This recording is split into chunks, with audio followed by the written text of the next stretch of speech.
صحیح بخاری میں حدیث ہے، اس میں ام العلا کہتی ہیں کہ عثمان بن مظعون، یہ صحیح بخاری میں رضی اللہ تعالیٰ عنہ، بوڑھے صحابی تھے، کہتی ہیں میں نے وفات کے قریب ان کی خدمت کی، وہ فوت ہو گئے۔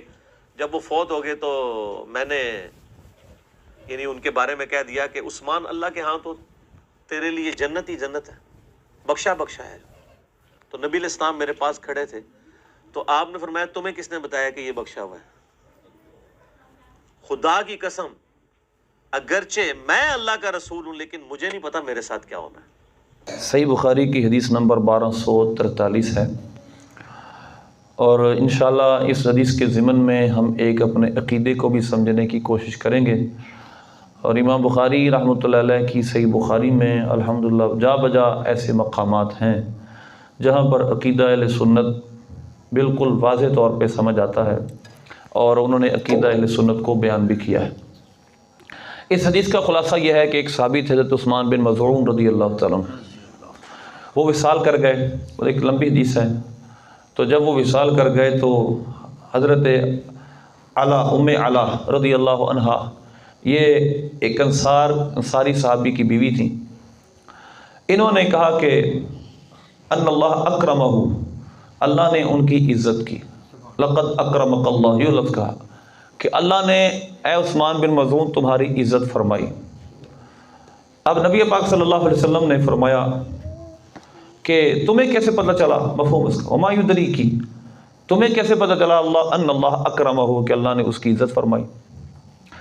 پھر اس کے بعد نبی پاک صلی اللہ علیہ وسلم نے فرمایا، جو 3-4 جملے میں ان میں سے 1-2 جملے آپ کے سامنے کروں۔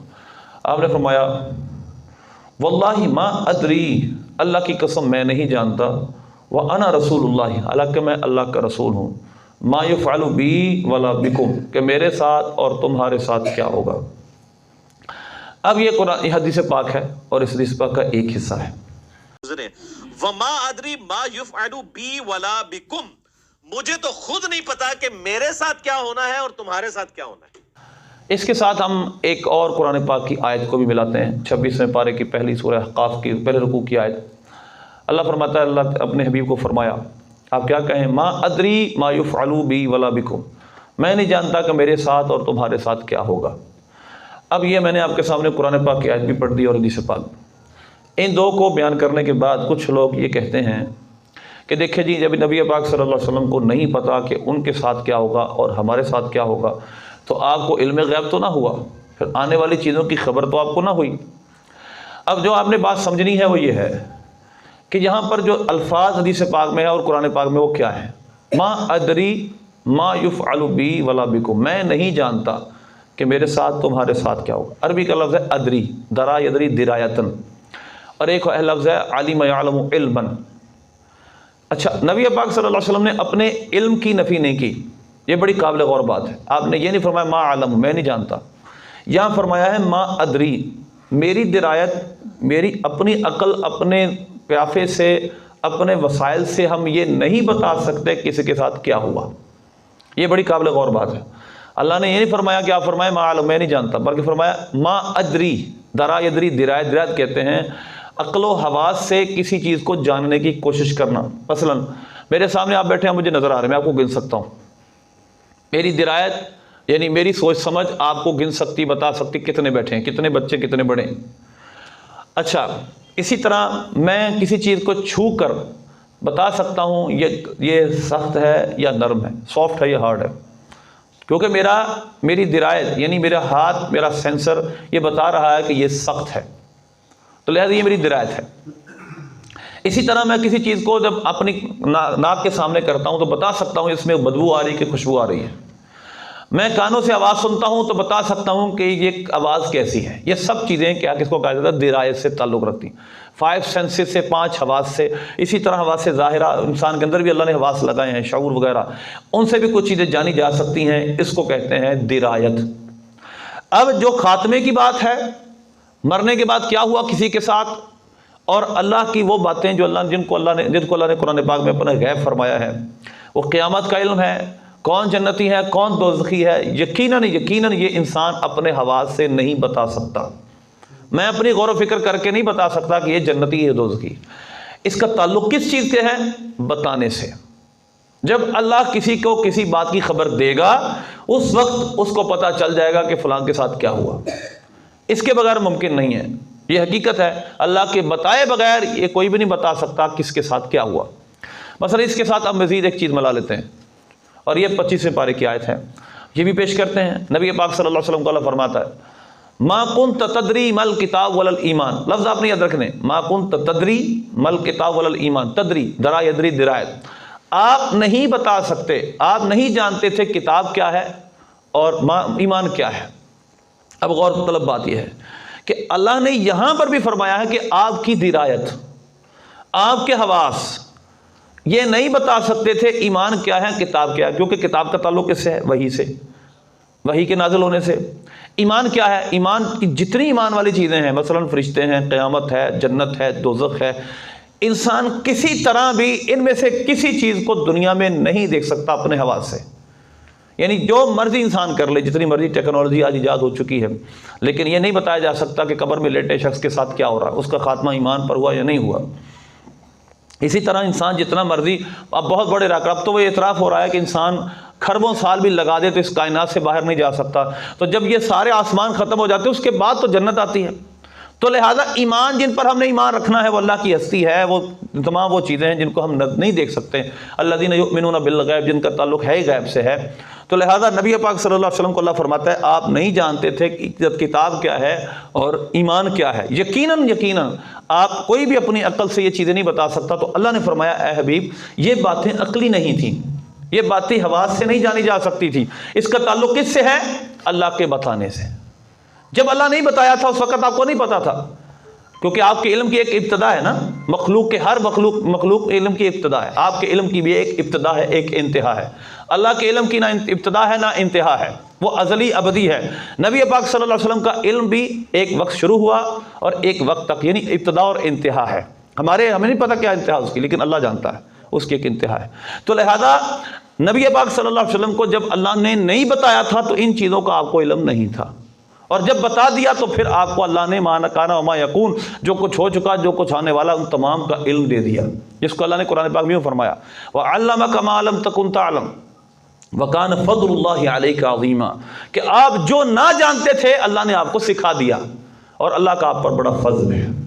تو یہ بات میں نے صرف اس کے بعد ایک اور حدیث آپ کو سنانی ہے کہ دیکھیے اللہ نے جس چیز کی نفی کی ہے اور اللہ کے حبیب نے جس چیز کی نفی کی ہے وہ درایت ہے، اپنی سمجھ بوجھ سے، اپنے حواس سے کسی چیز کے کو معلوم کرنے کی کوشش کرنا۔ اسی طرح اللہ فرماتا ہے وما تدری نفس ماذا تکسب غدا وما تدری نفس بأی ارض تموت، سورہ لقمان کی آخری آیتیں ہیں جن میں 5 علوم کا اللہ نے ذکر کیا، اور جب اللہ نے حضور پاک صلی اللہ علیہ وسلم اور انسان سے کسی چیز کی نفی کی تو فرمایا نفس نہیں جانتا وہ کہاں مرے گا، وما تدری نفس ماذا تکسب غدا، اور نفس نہیں جانتا کہ اس نے کل کیا کرنا ہے، کل کی خبر، کہاں مرے گا، اس چیزوں کی خبر۔ اللہ نے جب انسان سے اس کی نفی کی تو اللہ نے فرمایا درایت، انسان اپنی سمجھ بوجھ سے، انسان اپنے حواس سے یہ نہیں بتا سکتا کہ میرے ساتھ کل کیا ہونے والا ہے، قیامت کب آئے گی، یہ سب چیزیں اللہ کے بتانے سے تعلق رکھتی ہیں۔ تو لہذا واضح طور پر ہم یہ بات جانتے ہیں اور قرآن پاک کی آیتوں میں واضح ہے کہ اللہ نے آپ کو یہ سارے علم دیے تھے، لیکن جن میں نفی ہے، اس حدیث میں نفی ہے نا، یہ نفی ہے اپنے حواس سے، اللہ کے بتائے بغیر تو میں بھی نہیں جانتا کسی کے ساتھ کیا ہوگا۔ اب سنیں اس سے اگلی حدیث، یہ حدیث نمبر 1243 ہے۔ اب سنیں حدیث نمبر 1244۔ حضرت جابر بن عبداللہ رضی اللہ تعالیٰ عنہ فرماتے ہیں لما قتل ابی، جب میرے باپ شہید کر دیے گئے، جعلت اکشف الثوب عن وجہی، میں ان کے چہرے مبارکہ سے کپڑا ہٹا رہا تھا، ابکی وینہونی عنہ، اچھا میں روتا تھا لیکن مجھے لوگ منع کرتے تھے نہ رو، والنبی صلی اللہ علیہ وسلم لا ینہانی، لیکن حضور مجھے رونے سے منع نہیں کر رہے تھے۔ چنانچہ اس کے بعد فجعلت امتی فاطمہ تبکی، میری پھپھی حضرت فاطمہ بھی رونے لگیں۔ حضور پاک صلی اللہ علیہ وسلم نے فرمایا تبکین اولا تبکین، رو یا نہ رو، تم رو یا نہ رو، تبکین اولا تبکین، ما زالت ملائکۃ تظلہ باجنحتها حتی رفعتموہ، تم رو یا نہ رو، فرشتے اس پر مسلسل اپنے پروں کے ذریعے سایہ کیے ہوئے ہیں۔ یعنی اب پچھلے جگہ فرمایا کہ اور جب صحابی نے عرض کی کہ اللہ نے تم پر تمہاری عزت فرمائی تو فرمایا تم کیسے جانتی ہو؟ یہاں کیا ہے؟ اللہ نے عزت کی تو حضور نے فرمایا کہ تم رو یا نہ رو، اس پر فرشتے مسلسل سایہ کیے ہوئے ہیں اپنے پروں سے، یہاں تک حتی رفعتموہ، یہاں تک کہ تم اس کو اٹھا لو۔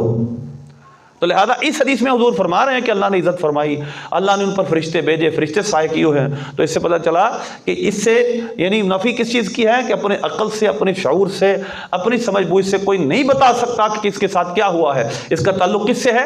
اللہ کے بتانے سے۔ اب میری بات توجہ سننی آپ نے، اللہ نے آپ کو کتنا بتایا۔ دیکھیے حضرت جعفر طیار رضی اللہ تعالیٰ عنہ نبی پاک صلی اللہ علیہ وسلم کے صحابی بھی ہیں، مولا علی کے بڑے بھائی تھے، اور یہ غزوہ موطا میں شہید ہوئے۔ اچھا ان کا لقب کیا ہے؟ طیار۔ طیار طیارے سے ہے، اڑنے والا۔ اچھا ان کو طیار پتہ کیوں کہا جاتا ہے؟ نبی پاک صلی اللہ علیہ وسلم نے خبر دی تھی، جس کا مفہوم یہ ہے کہ جعفر طیار جنت میں اڑ رہے ہیں۔ حضور نے بتا دیا وہ جنت میں ہیں اور اڑ رہے ہیں، ان کے انجام کے متعلق حضور نے بتایا۔ اسی طرح آپ سنتے ہیں عشرہ مبشرہ، 10 وہ صحابہ جن کو دنیا میں حضور نے جنت کی بشارت دی۔ اگر آپ کو نہیں پتا ما ادری ما یفعل بی کو، میرے ساتھ تمہارے ساتھ کیا ہوگا، تو آپ تو اپنے 10 صحابہ کو دنیا میں نام لے کر فرمائے تم جنتی، ابو بکر فی الجنہ، عمر فی الجنہ، عثمان فی الجنہ، علی فی الجنہ، طلحہ فی الجنہ، یعنی آپ نے سعید بن زید بن جنہ، ابو عبیدہ بن جراح، یا آپ نے 10 نام لیے پورے کے پورے جن کو فرمایا یہ جنتی ہیں۔ اور قرآن پاک کی آیت سنا کر ہمیں کیا کہا جاتا ہے؟ حضور کو تو پتہ ہی نہیں ہمارے ساتھ آپ کے ساتھ کیا ہوگا، ہمارے ساتھ کیا ہوگا۔ اچھا حضور اپنے بیٹوں کے متعلق فرما رہے ان الحسن والحسین سیدا شباب اہل الجنہ، جامع ترمذی کی حدیث۔ حضور نے فرمایا میرے بیٹے حسن و حسین یہ جنتی نوجوانوں کے سردار ہیں۔ اچھا اپنی بیٹی کے متعلق صحیح بخاری میں حدیث ہے، آپ نے فرمایا اے فاطمہ تو راضی نہیں، اتردین ان تکونی سیدۃ النساء اہل الجنہ، او کما قال علیہ السلام، فرمایا اے فاطمہ تو اس بات پر راضی نہیں کہ تو جنتی عورتوں کی سردار ہو جائے۔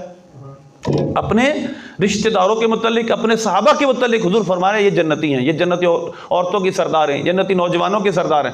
اور ابو بکر عمر کے متعلق جامع ترمذی کیا فرمایا ان ابو بکر عمر سیدہ کہول اہل الجنہ، ابو بکر عمر جنتی بوڑھوں کے سردار ہیں، آپ ان کو جنت کی بشارتیں دیتے ہیں۔ اچھا لوگ آیت ہمیں سنائیں، آپ فرما رہے ہیں اللہ آپ نے فرمایا میں نہیں جانتا میرے ساتھ تمہارے ساتھ کیا ہوگا، تو آپ تو اپنے صحابہ کو فرما رہے تم جنتی ہو، تم جنتی ہو۔ عثمان کو فرمایا دو دفعہ فرمایا کہ جس نے بحر روما خریدا مسلمانوں پر لیے وقف کیا، مفہوم اس کا یہ، اس کے لیے جنت ہے۔ پھر فرمایا جو جیش عسرہ تیار کرے، یعنی جو جنگ تبوک ہوئی اس میں بڑے تنگ حالات تھے، جو اس لشکر کو تیار کرے گا اس کے لیے جنت ہے۔ حضرت عثمان نے وہ لشکر تیار کیا۔ اپنے صحابہ کو تو آپ نام لے لے کے بتا رہے ہیں تم جنتی ہو، تم جنتی، تم جنتی ہو، اور کوئی ہمیں اٹھ کر یہ بتائے حضور نہیں جانتے میرے ساتھ تمہارے ساتھ کیا ہوگا، تو یقیناً اس کی سمجھ میں غلطی ہے، اس نے سمجھنے میں غلطی کی، تعصب کا اظہار کیا، اس نے نبی پاک صلی اللہ علیہ وسلم کے ساتھ سمجھ لیا، اس کے دل میں بغض ہے جس کی وجہ سے اس بات کو سمجھنا نہیں چاہتا۔ ہم ذرا اور آگے چلتے ہیں۔ نبی پاک صلی اللہ علیہ وسلم کی یہ حدیث صحیح بخاری میں اور کتنے مقامات پہ کتنی جگہوں میں حدیث ہے۔ حضور نے کیا فرمایا؟ سب آدم علیہ السلام کے پاس جائیں گے اور یہاں تک کہ میرے پاس آ جائیں گے۔ اب سنیے گا آپ کیا فرماتے ہیں کہ میرے ساتھ کیا ہوگا، تمہارے ساتھ کیا ہوگا، یہ صرف کس کے تعلق ہے؟ اپنی عقل سے بتانا، اپنی عقل سے بتانا، اپنے شعور سے بتانا، یہ نہیں کوئی کر سکتا۔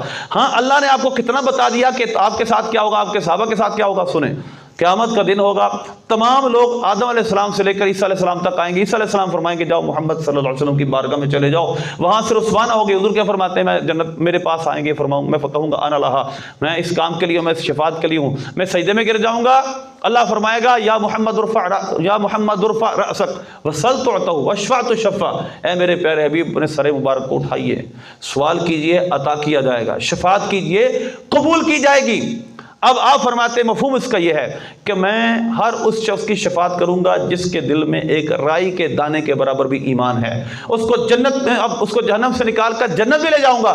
آپ مجھے یہ بتائیں، آپ کوئی آپ کے سامنے آ کر کہے، حضور فرماتے ہیں، اللہ فرماتا ہے کہ آپ فرما دیں کہ میں نہیں جانتا تمہارے ساتھ میرے ساتھ کیا ہوگا، اور اب سرکار فرما رہے ہیں کہ میں جس کے دل میں ایک رائی کے دانے کے برابر بھی ایمان ہے اس کو جنت میں لے جاؤں گا۔ تو یقیناً اس کے دونوں حدیثوں کو سمجھنے میں غلطی ہے، اس کو قرآن کی آیت کو سمجھنے میں غلطی کی۔ اسی طرح سرکار صلی اللہ علیہ وسلم فرماتے ہیں میں وہ پہلا ہوں کہ جو جنت کا دروازہ کھڑکائے، اول من یقرع باب الجنہ، میں وہ پہلا ہوں جو جنت کا دروازہ کھڑکاؤں گا۔ اور مفہوم یہ ہے ہم پہلی امت ہیں، ہم سب سے پہلی امت ہوگی جو جنت میں داخل ہوگی۔ آپ فرما رہے ہیں میں جنت میں اپنی امت کو سب سے پہلے لے کر داخل ہوں گا۔ اسی طرح آپ دیکھیں ذرا نبی پاک صلی اللہ علیہ وسلم کی کتنی حدیث ہیں، آپ حوض کوثر پہ اپنی امتیوں کو جام پلائیں گے، آپ میزان میں اپنی امتیوں کے اعمال تلوائیں گے، آپ پل صراط پر اپنی امتیوں کو سلامتی کے ساتھ گزار رہے ہوں گے. یہ سب چیزیں حضور فرما رہے ہیں. حضرت عمر کے متعلق صحیح بخاری کا حدیث ہے، حضور نے فرمایا عمر میں نے تمہارا ایک محل جنت میں دیکھا. مفہوم خلاصہ یہ، تمہارا محل میں نے جنت میں دیکھا. اچھا حضرت بلال کے متعلق فرمایا میں نے تمہارے قدموں کی آہٹ جنت میں سنی. اب اپنے صحابہ کے متعلق آپ یہ فرما کہ اپنے متعلق حضور نے فرمایا میں جنت میں سب سے پہلے داخل ہوں گا. مفہوم یہ ہے. تو اب کوئی آپ کے سامنے کہے حضور تو فرماتے ہیں مجھے نہیں پتا میرے ساتھ تمہارے ساتھ کیا ہوگا، تو یقیناً اس نے درایت کو سمجھنے میں غلطی کی، اس کی درایت نے، اس کی سمجھ بوجھ نے غلطی کی. اب میں آخر میں قرآن پاک کی کچھ آیتیں آپ کو بتاتا ہوں کہ اللہ نے آپ کو بتا دیا، کتنا بتا دیا کہ آپ کے ساتھ اور آپ کے ساتھ ایمان والوں کے ساتھ کیا ہوگا. سورہ حدید ہے، چند آیتیں میں آپ کے سامنے پڑھوں گا، آیتیں تو بہت ساری ہیں. سورہ حدید میں اللہ نے فرمایا لا یستوی منکم من انفق من قبل الفتح وقاتل. سورہ حدید کی آیت نمبر ہے 10. اے پیارے حبیب جنہوں نے فتح مکہ سے پہلے ایمان لائے اور جنہوں نے جہاد کیا وہ اور بعد والے برابر نہیں ہیں. وَأُولَٰئِكَ أَعْظَمُ دَرَجَةً مِّنَ الَّذِينَ أَنفَقُوا مِن بَعْدُ وَقَاتَلُوا. جو فتح مکہ سے پہلے جنہوں نے خرچ کیا اور جہاد کیا وہ افضل ہیں ان سے جو فتح مکہ کے بعد ایمان لائے اور جہاد کیا. لیکن وَكُلًّا وَعَدَ اللَّهُ الْحُسْنَىٰ، لیکن اللہ نے ان تمام سے جنت کا وعدہ کر لیا ہے. وہ فتح مکہ کے پہلے صحابی ہوں یا بعد کے ہوں، اللہ نے سب سے جنت کا وعدہ کیا. اچھا پھر 11 پارے کا دوسرے رکوع کی پہلی آیت والسابقون الاولون من المہاجرین والانصار والذین اتبعوهم باحسان رضی اللہ عنہم ورضوا عنہ وأعد لهم جنات تجری تحتها الانہار ذلک الفوز الکبیر.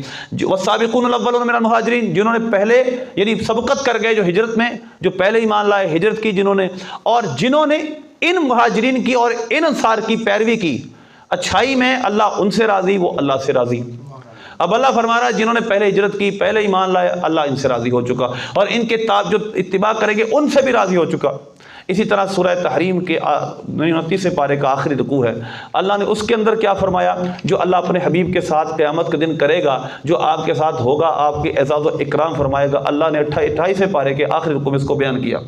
اللہ فرماتا ہے یوم لا یخزی اللہ النبی والذین آمنوا معہ. وہ دن قیامت کا دن وہ دن ہوگا جس دن نہ اللہ اپنے نبی کو رسوا کرے گا، اللہ اپنے نبی کو رسوا نہیں کرے گا. لا یخزی اللہ النبی والذین آمنوا معہ، اور جو آپ پر ایمان لائیں گے ان کو رسوا نہیں کرے گا. نورہم یسعی بین ایدیہم وبایمانہم، ان کے سامنے ان کے آگے پیچھے نور دوڑتا ہوگا.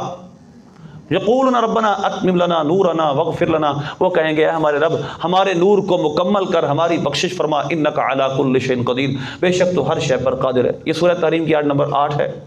تو اب ان آیتوں میں ان قرآن پاک اور حدیث مبارکہ میں کیا بیان ہو رہا ہے کہ اللہ اپنے صحابہ کو، نبی پاک صلی اللہ علیہ وسلم کو تو اللہ جو اعزاز دے گا تو تمام انبیاء سے افضل ہیں، لیکن آپ کے وسیلے سے آپ کے صحابہ اور مسلمانوں کو بھی وہ اعزاز دے گا، ان کو رسوا نہیں کرے گا.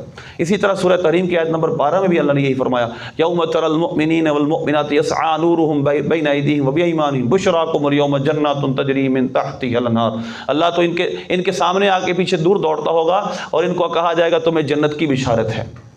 تو لہذا اس وجہ سے بہت سارے اور بھی دلائل ہیں اس پہ. نبی پاک صلی اللہ علیہ وسلم نے کس کس کو جنت کے متعلق فرمایا یہ الگ بحث ہے، لیکن بات یہ ہے کہ ان آیتوں کو، ان حدیثوں کو بہت مسکوٹ کیا جاتا ہے، بہت لوگوں کو گمراہ کرنے کی کوشش کی جاتی ہے. برائے کرم اپنے علماء سے رابطے میں رہیے، اور جب کوئی آپ پر پہلی بات تو سنے نہ کسی ایسے ویسے کو.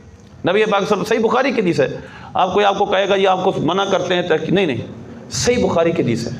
نبی پاک صلی اللہ علیہ وسلم نے فرمایا جس کا مفہوم یہ ہے جب تم دیکھو لوگ آیات متشابہات کے اندر غور و فکر کر رہے ہیں فاحذروہم، ان سے بچو، ان سے دور رہو.